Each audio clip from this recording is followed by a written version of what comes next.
আত্মীয়তার সম্পর্ক রক্ষা করে চলা আপনার জন্য সহজ হবে কয়েকটা পয়েন্ট মনে রাখলে। তার মধ্যে প্রথম পয়েন্ট হলো, এই যে কর্মটা আপনি করবেন এর জন্য আপনার টাকা খরচ হবে, আপনার অনেক কিছু অপ্রীতিকর হলেও করতে হবে, তারা অসন্তুষ্ট হলেও আপনাকে করতে হবে, এবং তাদেরকে আপনি পছন্দ না করলেও আপনাকে করতে হবে, যেটু কষ্ট আছে। এই কষ্টের মর্যাদাটা যে কি এইটা আপনাকে জানতে হবে, মানে এতে আপনারও ফায়দা। যেমন কিছু আছে আপনার দামি জিনিস পায়খানাতে পড়ে গেছে, এখন আপনি যদি না উঠান আপনার লস, যদি ঘৃণা লাগতেছে কিন্তু উঠালে কি আপনার লাভ, এটা আপনি বাধ্য। আর কিছু জিনিস আছে আপনি পয়সাওয়ালা হতে চান, তাহলে তো আপনাকে এই ব্যবসায় নামতে হবে, তখন আপনি কিন্তু সেই ব্যবসায় নামেন। জিজ্ঞেস করেন কোন ব্যবসায় বেশি লাভ, রাতারাতি পয়সাওয়ালা হওয়া যায়, এরকম কোনো ব্যবসা যদি কেউ তালাশ করে থাকেন তাহলে একটা ব্যবসার কথা এখানে রয়েছে। রাসূল বলেছেন যে ব্যক্তি আত্মীয়তার সম্পর্ক রক্ষা করে চলে সে মালামাল হয়ে যাবে দুনিয়াতেই, তার পাপ মাফ হয়ে যাবে, একটু পরেই সেটা আসবে। তো এটা এমন একটা ব্যাপার, এই জিনিসটা যদি মাথায় রাখেন যে এই সম্পর্কটা রক্ষা করে চলার ফজিলতটা কি, এটা মাথায় থাকলে আপনার কাজটা করা সহজ হবে। দ্বিতীয়ত হচ্ছে যাদের কথা বলা হচ্ছে তাদের মান মর্যাদা কি এটা আপনাকে জানতে হবে। ওই ব্যক্তির চেহারা বলে যান, আপনি শুধু সম্পর্কটার কথা ভাবেন, এটা কে, এটা আমার মা, এটা কে, এটা আমার বাবা, পছন্দ হয় না, আপনাকে কোনো টেক কেয়ার করে নাই, ওকে, সে আপনার উপরে জুলুম করেছে, ওকে, ভুলে যান ওগুলো, চেহারাটা ভুলে যান, এটা আমার বাবা, শব্দটা শুধু মনে রাখেন, এটা বাবা। বাবার মর্যাদা কি জানেন? রাসূল বলেছেন বাবার সন্তুষ্টির সাথে আল্লাহর সন্তুষ্টি নিয়োজিত রয়েছে। মা জান্নাতের দরজা, জান্নাতি বলা হয়েছে মাকে, তাহলে মা আর বাবা এই দুইটা হতে জান্নাতের দুইটা দরজা, যারা ভেঙে দিয়েছেন আপনি অন্য দরজা খোঁজেন, এই দরজা বন্ধ হয়ে গেছে। আপনার ক্ষমতা থাকলে এখন নামাজ দিয়ে ঢোকার চেষ্টা করেন, জিহাদ করে ঢোকার চেষ্টা করেন, অর্থ সম্পত্তি খরচ করে দান সাদকা দিয়ে ঢোকার চেষ্টা করেন, কিন্তু সবচেয়ে সহজ দরজা ছিল আপনার জন্য পিতা এবং মাতা, যেটা দিয়ে আপনি ভেঙে দিয়েছেন, ঢুকতে পারবেন না সেই দরজা দিয়ে। আর যাদের বাকি আছে আমাদেরকে আল্লাহ সুবহানাহু ওয়া তাআলা সহজ করুন, আমাকে সহ আমাদের মুসলিম ভাইয়েরা যেন আমাদের বাপ মার প্রতি যেন আমরা ইহসান করতে পারি।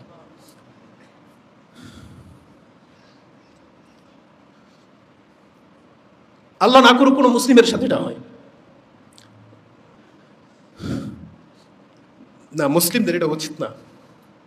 যেখানে আল্লাহ সুবহানাহু ওয়া তাআলা বলেছেন যে ওয়ালা তাকুল লাহুমা উফ, আমরা আমাদের বাপ মার সাথে অনেক বেশি খারাপ আচরণ করি, অথচ বলা হয়েছে এটা দরজা। আল্লাহ সুবহানাহু ওয়া তাআলা তাদেরকে এত বেশি মান মর্যাদা দিয়েছেন যেটা আমরা আসলে রক্ষা করে চলতে পারবো না।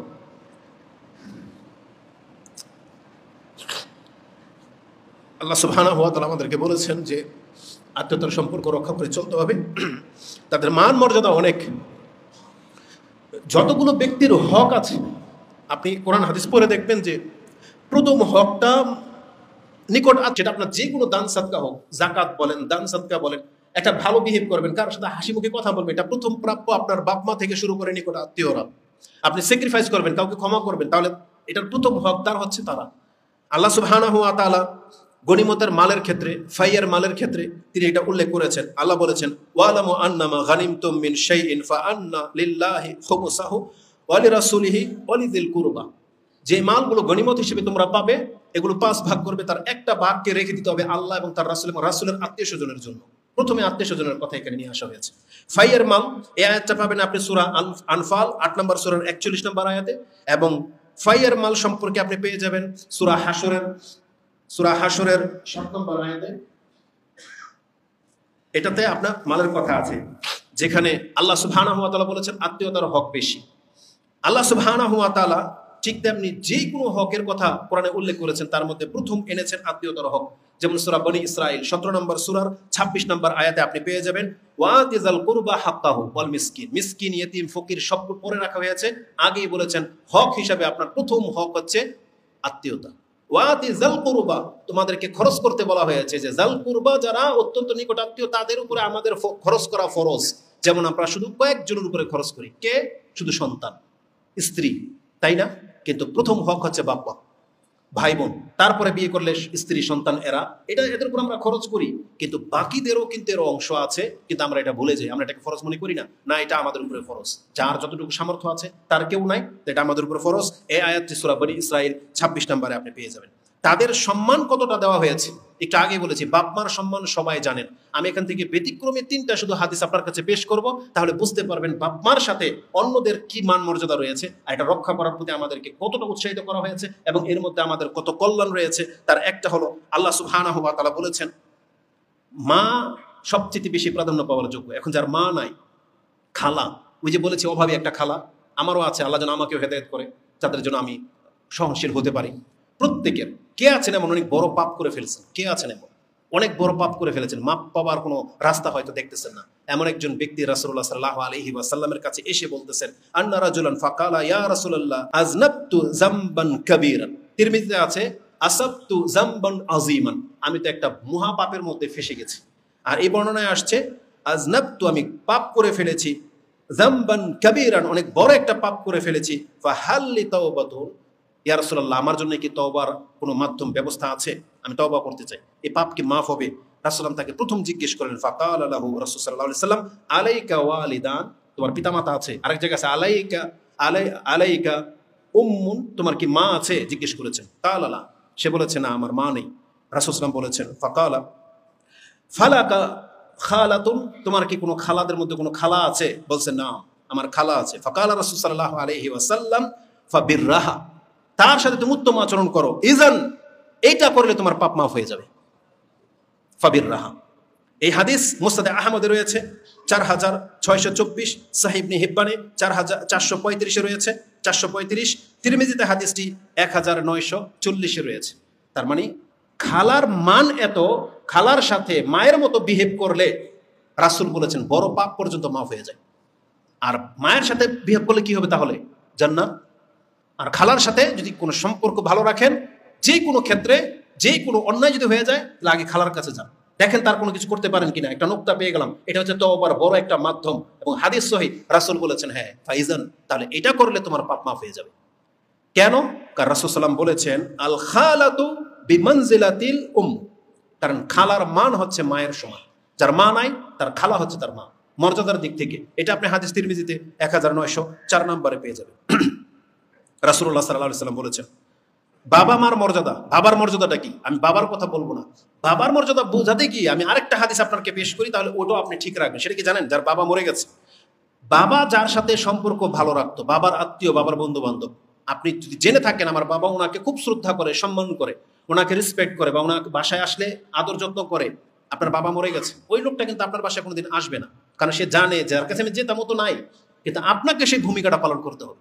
এটা যদি আপনি করেন, এটা হচ্ছে যতগুলো নেকির পথ আছে তার মধ্যে সবচেয়ে বড় নেকির পথ এটা। রাসূল বলেছেন আমি না, মানে নেকির খাতের মধ্যে যতগুলো উত্তম খাত আছে তার মধ্যে এটা একটা। রাসূলের ভাষাটা এটা, ইন্না আবাররাল বিররা, নিশ্চয়ই বীর মানে ভালো কাজের মধ্যে সবচাইতে প্রাধান্য পাওয়া যোগ্য যেটা আবাররাল বীর, সেটা কি? আই ইয়াসিলার রাজুল আহালা আই ইয়াসিলার রাজুলা আহালা ওয়াদ্দি আবিহি, তার বাবার ঘনিষ্ঠদের সাথে যদি সম্পর্ক বজায় রাখা হয় তাহলে এটা হবে আপনার সৎকর্মের অনেক বড় একটা সৎকর্ম। যে হাদিস ইমাম তিরমিজি রাহিমাহুল্লাহ কোট করেছেন 1903 নম্বর পেয়ে যাবেন। তাহলে আপনি বাবার মর্যাদাটা এবার বুঝেন। বাবার বন্ধুদের সাথে যদি ভালো আচরণ ঠিক রাখা হয় তাহলে বাবার মর্যাদাটা কি হতে পারে এটা আপনার অন্তরে গেঁথে নেন। চতুর্থ ধাপে আমি আপনাকে একটা পার্সনের কথা বলবো, সেটা হচ্ছে কন্যা সন্তান এবং বোন। যাদের বোন আছে, যাদের মেয়ে আছে, তাদের সম্পর্কে একটা হাদিস শুধু বলবো আদব আল মুফরাদ থেকে। ইমাম বুখারীর একটা কিতাব রয়েছে আদব আল মুফরাদ, তার 42 নম্বর পর্বে গিয়ে পেয়ে যাবেন 79 নম্বর হাদিস। রাসূল বলেছেন লা ইয়াকুনু লি আহাদিন সালাসাতু বানাতিন আও সালাসাতু আখওয়াতিন, যার 3টা মেয়ে আছে অথবা 3টা বোন আছে, ফায়ুহসিনু ইলাইহিন্না, তাদের সাথে যেই ব্যক্তি উত্তম আচরণ করবে, উত্তম ভাবে তাদেরকে লালন পালন করবে, ইল্লা দাখালাল জান্নাহ, তাহলে এই ব্যক্তি এই 3টা মেয়ে অথবা 3টা বোনের কারণে জান্নাত পেয়ে যাবে। এটা ইমাম বুখারী রাহিমাহুল্লাহ তাআলা আদব আল মুফরাদের মধ্যে এই হাদিসটা উল্লেখ করেছেন। আরেক বর্ণনায় রয়েছে ফাকাদ ওয়াজাদাত লাহুল জান্নাতুল বাত্তাতুন, রাসূল বলেছেন তার জন্য জান্নাত নির্ধারিত, পাবে সে জান্নাত। বাত্তাতুন ফাকালা রাজুলুন মিন বাদিল কওম, তাদের মধ্য থেকে একজন ব্যক্তি বলল ওয়াইসনাতানি ইয়া রাসূলুল্লাহ, 3টা মেয়ে তো নাই, 3টা বোন তো নাই, 2টা আছে। রাসূল বলেছেন ওয়াইসনাতানি, যার 2টা বোন আছে আর 2টা বোনের সাথে যদি সে উত্তম আচরণ করে তাহলে এটাও তার জন্য জান্নাতের সার্টিফিকেট হয়ে যাবে। এটা ওই আদব আল মুফরাদের মধ্যে পেয়ে যাবেন 78 নম্বর হাদিস। এখানে থেমে আমি একটু বলতে চাই, আজকে আমাদের বোনদের দিকে একটু নজর রাখেন তো, আমরা ভাইরা কি মনে করি? আমাদের বাপদের উদ্দেশ্যে বলতে চাই, আপনি আপনার মেয়ের সাথে কি আচরণ করেন? বিয়ে দেওয়ার পর তার বিয়েটা সঠিক জায়গায় হয় নাই, তার স্বামীর বাড়িতে সে অত্যাচারিত হচ্ছে, আপনাকে জানানোর পরে কিন্তু আপনি এটাকে কোনো পাত্তা দিচ্ছেন না। এই মহিলাটা সারা জীবন নির্যাতনের শিকার হচ্ছে শুধু এইটা বলে যে তার যাওয়ার কোনো জায়গা নাই, পুরুষের উপরে ধিক্কার জানাতে হবে। এটা তো সন্তান তো আপনার, বিয়ে তো হয়েছে একটা বিশেষ কারণে, এটা আল্লাহ সুবহানাহু ওয়া তাআলার একটা নিয়ম, তার প্রয়োজন ছিল, কিন্তু ওখানে সে ফেসে গেছে। অথচ আপনি আপনার মেয়েকে উদ্ধার করার জন্য কোনো তৎপরতা করবেন না, ভাইয়েরা মুখ ফিরিয়ে থাকবেন যে এই ঝামেলা কে পোহায়, আপনি কিয়ামতের মাঠে কি জবাব দিবেন? ভাবি যখন তার মেয়ের কাছ থেকে মুখ ফিরিয়ে নেয়, তাহলে ভাইয়ের কথা কি বলবো? এটা মোটেও কাম্য নয়। আপনাকে খোঁজ নিতে হবে আপনার মেয়ের স্বামীর বাড়ির কি অবস্থায় আছে, এটা খোঁজ নিতে হবে। ধর্মীয় ইস্যুকে কেন্দ্র করে অনেক ঝামেলা হয়, যৌতুককে কেন্দ্র করে অনেক ঝামেলা হয়। আপনার মেয়ে হয়তো বলতে বলতে থেমে গেছে, কিন্তু সে ওই নীরবে সেটা সহ্য করে নিচ্ছে। আমাদের কাছে তো ফোন আসে, আমাদের কাছে তো বলে, এই জন্য আমরা বলতেছি আপনাকে, এটার পরিসংখ্যান কিন্তু অনেক। কিন্তু আজকে আমরা ভাইয়েরা বাবারা মুখ ফিরে নিয়েছি বিদায়, আজকে আমাদের এই মানে এদের এই অবস্থা হয়েছে। আর বেশ কিছু স্ত্রীরা আছে, ভাই যদি কোনো বোনের আদর যত্ন করে, তাহলে এই স্ত্রীরা হিংসা করে, বোনকে দেখতে পারে না। অথচ আপনি জানেন এমন একটা ভাই কিন্তু আপনিও আকাঙ্ক্ষা করেন, প্রত্যেকটা স্ত্রী তো আকাঙ্ক্ষা করে যে আমার যদি এমন একটা ভাই থাকতো। তাহলে ওর ভাই যখন ওকে এতটা সম্মান করে, শ্রদ্ধা করে, আর্থিক দিক থেকে সাহায্য করে, এটা কোনো মহিলার জেলাসি হিসেবে নেওয়া উচিত নয়, কারণ কিয়ামতের মাঠে কিন্তু আপনি ফেসে যাবেন। আর সবচেয়ে বড় কথা হচ্ছে, আমি বাপদেরকে বলতেছি, ভাইদেরকে বলতেছি, আপনি আপনার বোনদের প্রতি একটু যত্নশীল হন। আল্লাহ আমাকে সহ আপনাদেরকে এই কাজটা করার তৌফিক দান করুন। তো আধ্যাত্মিক সম্পর্ক সম্পর্কে যত কথাই বলবো এটা অনেক প্রেশার হয়ে যাবে। ইবাদতের মধ্যে এটা অনেক গুরুত্বপূর্ণ একটা ব্যাপার। শর্টলি আমি শুধু আরেকটা দুই একটা হাদিস আপনাকে বলে দিই।